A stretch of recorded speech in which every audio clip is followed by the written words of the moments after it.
seja interessante nós pensarmos que o primeiro fenômeno artístico, mais do que artístico, cultural, que marca esse início do século XX, que nós conhecemos hoje como modernismo, ele se fundamenta em rupturas. E uma outra coisa que a gente pode lembrar também é que ele foi fomentado por uma insatisfação, mais especificamente uma postura crítica com relação ao status quo vigente na Europa. Que status quo era esse? Status quo era o status quo de um capitalismo tecnocrata, burguês, industrial. Podemos inclusive chegar a reconhecer uma dimensão de engajamento político, né, em todas as transformações que vão ser propostas no campo das mais diversas linguagens. Quando você pensa sobre a questão do século XIX, a questão da classificação, né, da arte no século XIX, que você vê que ali já começa a surgir o que a gente vai chamar de modernidade, de arte moderna, é muito complicado você falar que naquele momento a arte era isso. Porque naquele momento outras coisas também estavam acontecendo. Nem todo mundo estava praticando uma arte dita moderna. Agora, quando se fala do século XX, nós estamos abrangendo um período de tempo muito longo. Ao longo do século XX ocorreram uma série de transformações, né? Um século muito dinâmico e animadíssimo por duas guerras catastróficas, né?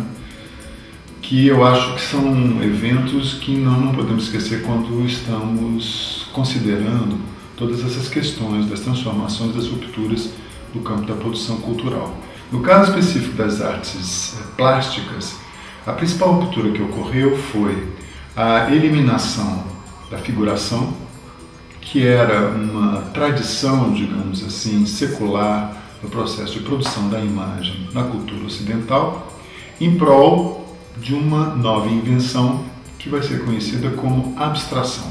Então, essa situação da abstração vir e, digamos, catalisar a atenção de uma boa parte dos artistas que reconheciam na figuração clássica uma referência de decadência moral e ética, caracteriza uma ruptura.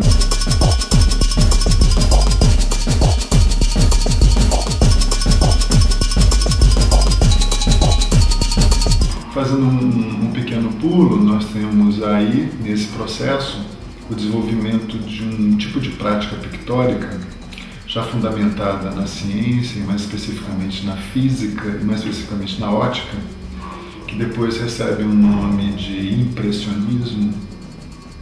E aí, nesse momento do impressionismo, eu acho que a gente poderia definitivamente estar localizando um início mais materializado dessa pintura abstrata. Os impressionistas, eles se interessam muito por registrar a tangência da luz sobre o mundo material, com base em leis da física. Então, nessa pintura impressionista, não há narrativa histórica, não há narrativa filosófica, não há narrativa religiosa. O tempo do pintor, o tempo em que ele vive, é o tempo a ser registrado.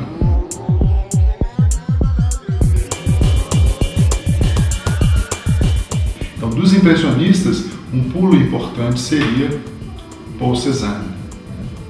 O Paul Cézanne, ele pode ser considerado na história da arte ocidental como o elemento-chave, né, que de alguma maneira faz a transição de um pensamento estético do século XIX para o século XX, já lançando no século XX as bases para aquilo que vai desaguar no cubismo. Né?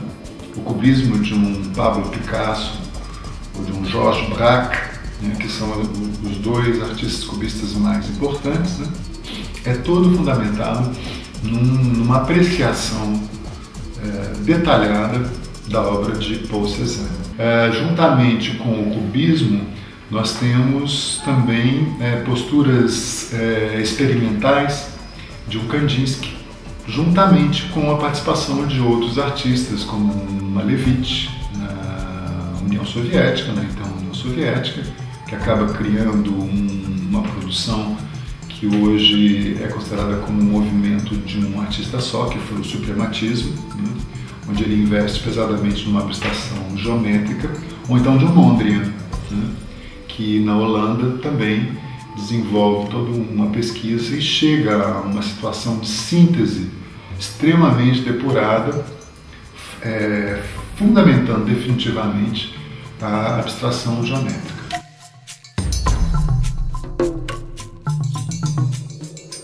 Os futuristas também têm uma participação interessante, eles absorvem os ganhos propostos pelo cubismo e adaptam isso a uma outra realidade, um pouco diferente. Os futuristas, eles são italianos e eles ficam obcecados pelo movimento, principalmente pelo movimento oferecido pela nova tecnologia de reprodução da imagem, que é o cinema. A cinematografia impacta violentamente as cabeças pensantes, as retinas perceptivas, e os futuristas italianos, já com base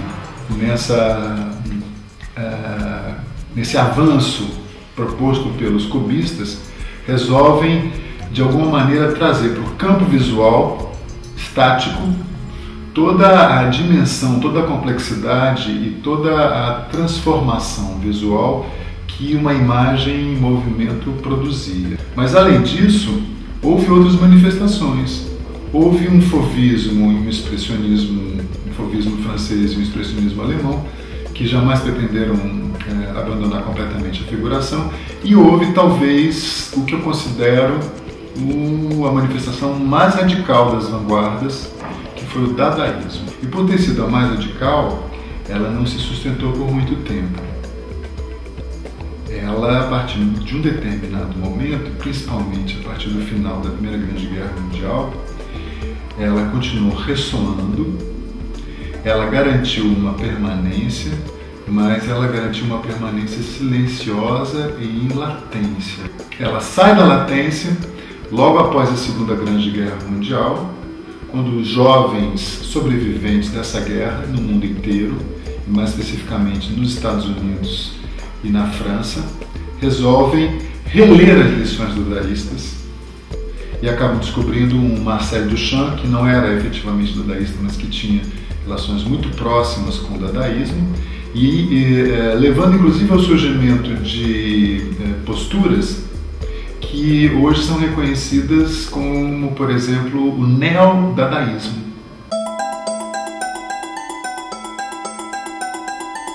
Alguns autores, eu já li sobre isso, falam que a arte moderna acaba com a explosão das bombas atômicas nas cidades japonesas. Ali haveria realmente uma mudança filosófica, uma mudança no sistema de confiança, de crença, de respeito. Houve realmente uma ruptura muito forte ali. Mas existe um consenso maior, ficando em torno mesmo da pop art americana, né, e em torno de um trabalho, que é a Brillo Box do Andy Warhol, né, que seria ali a culminância de um projeto moderno e a entrada no cenário de uma nova atitude diante do mundo da arte, da própria produção de arte, do entendimento de arte, do consumo de arte, que seria, então, a dita arte contemporânea.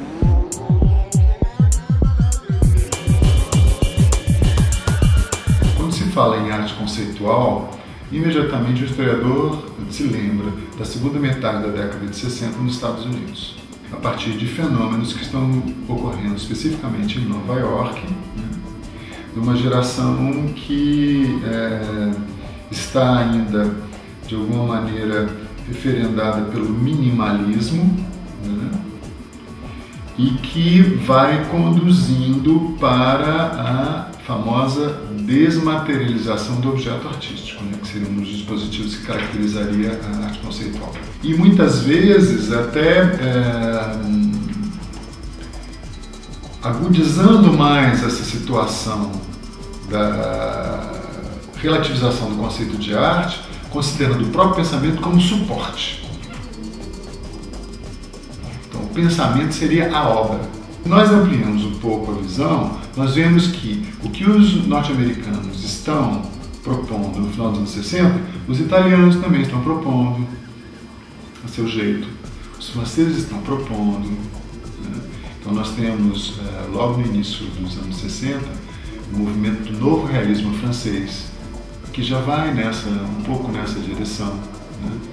Alguns historiadores gostam de considerar esse movimento, esse fenômeno artístico do final dos anos 60, como o giro de 360 graus fundamental para o surgimento de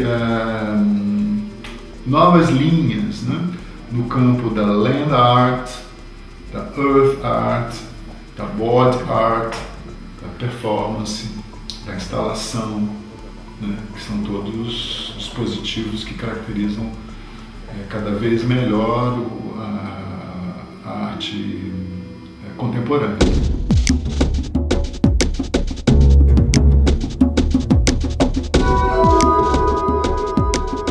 A partir de 1960 nós temos o fenômeno da nova figuração. Esse fenômeno da nova figuração vai espocar e vai pipocar em várias partes do mundo, incluindo o próprio Brasil, né? Nós temos uma geração da nova figuração produzindo intensamente, principalmente no Rio de Janeiro e São Paulo, na década de 60. Né? Figuras muito importantes como Antônio Dias, ou como, no Rio de Janeiro, ou como Wesley Ducly, em São Paulo, e o próprio Elliot Sica. Porque também o que está acontecendo agora é que os artistas estão trabalhando, o mesmo artista com diversos médios. Então, o artista, ao mesmo tempo, pode fazer pintura, ou fazer instalação, fazer fotografia, ou fazer vídeo, ou fazer cinema. Então, o médio não caracteriza mais o artista. Então, o suporte da imagem não seria mais nem o papel, nem a tela, nem a madeira, nem a pedra, nem qualquer outro suporte convencional. Principalmente a partir dos anos 60, essa discussão ela já está bem consolidada nos anos 50, mas principalmente a partir dos anos 60 da década de 20, a questão é reconhecer o ambiente como o suporte.